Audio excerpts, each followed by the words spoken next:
Hi there, my name's Barry Gardner and welcome to this short video about preparing your files for mastering.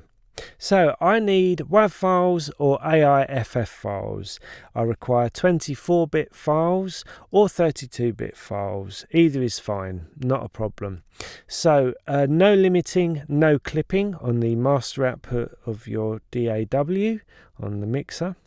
You don't want it peaking up to hit 0 dBFS, and I don't want limiters on there either.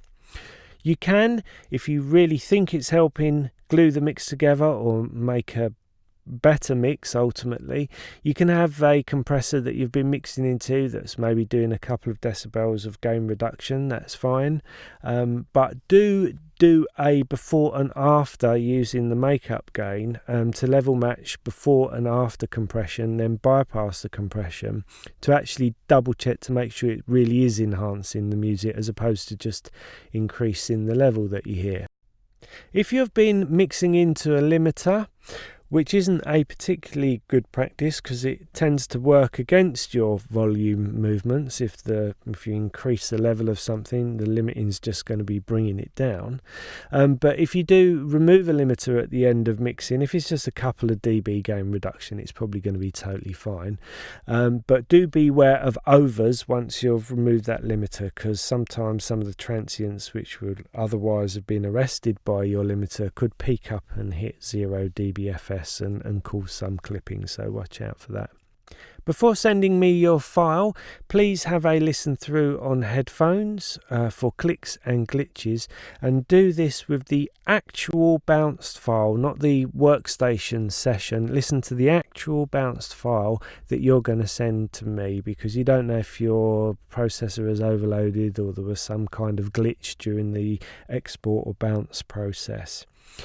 During mastering, typically I'll allow a few click removals in the price of mastering, as it's quite common. Even at a very high end, you can sort of hear clicks and glitches in a mix which the mix engineer may not have been aware of because they're listening to other things other than the clicks and glitches. But it's a good practice to listen to the actual file that you've bounced out before sending it over to mastering.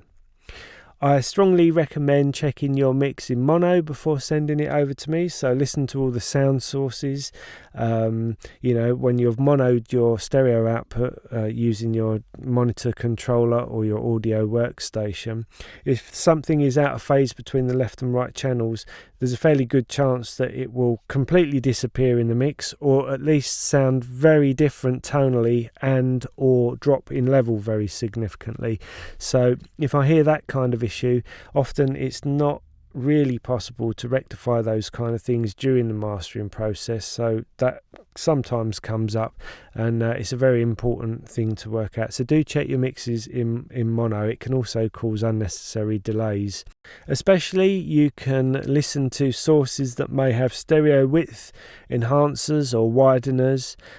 In synthesis, unison spread can cause mono incompatibility if it's a bit too widely spread, and things like dimension expanders as well that are quite commonly in the effects processing of certain synthesizers.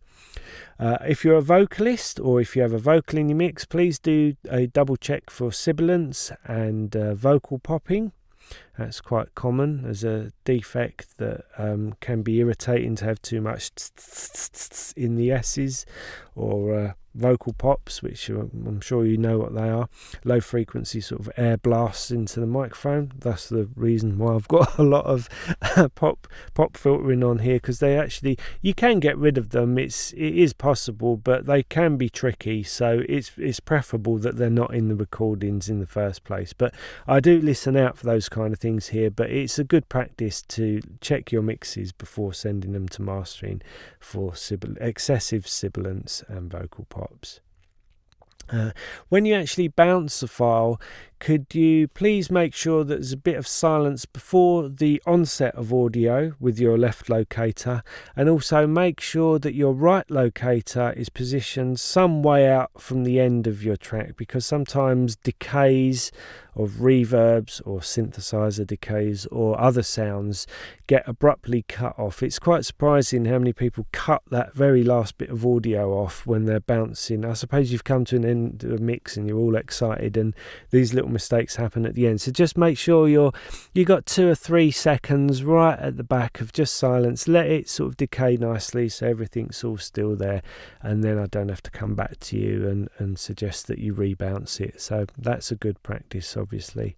If you could please supply any ISR codes. I know they're known as ISRC generally, but they're called ISR codes, so please supply those. If you need those to be embedded in your WAV files or into a DDP for a CD release. If there's any other information or concerns, if you're worried about certain elements of your mix, for example, please check the bass elements in this particular track, or I wasn't too sure if my hi-hats were too loud in this track or somewhat harsh, or the vocal is a wrong level, please specifically listen for that. Then of course bringing my attention to these things can be useful, so that's a good thing. Another thing that can be quite useful is if your tracks have countings, you can advise me as to whether you would like to keep the countings on the track or not.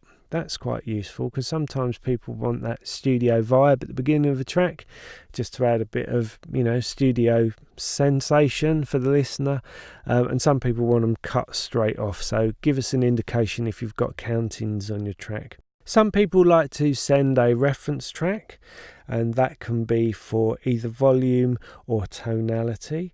Generally, I will still be working with your track as a unique piece of music, but it gives me some kind of indication of the perceived volume that you're looking for. If it's a dance track and the predominant use is going to be to slot into a DJ set, for example. Obviously, for streaming services these days, we can create a master that's going to, sort of work very nicely for streaming, yet at the same time have some of that kind of drive and what you need sort of for dance music, just as an example. So give me a reference track if you feel that that's going to be useful to obtaining a certain sound that you have expectation of. These tips will make your mastering go more smoothly and efficiently. And if you would like to work with me, then please don't hesitate to get in contact either by email or by telephone. Thanks for watching this short video about preparing your music for mastering. Thank you.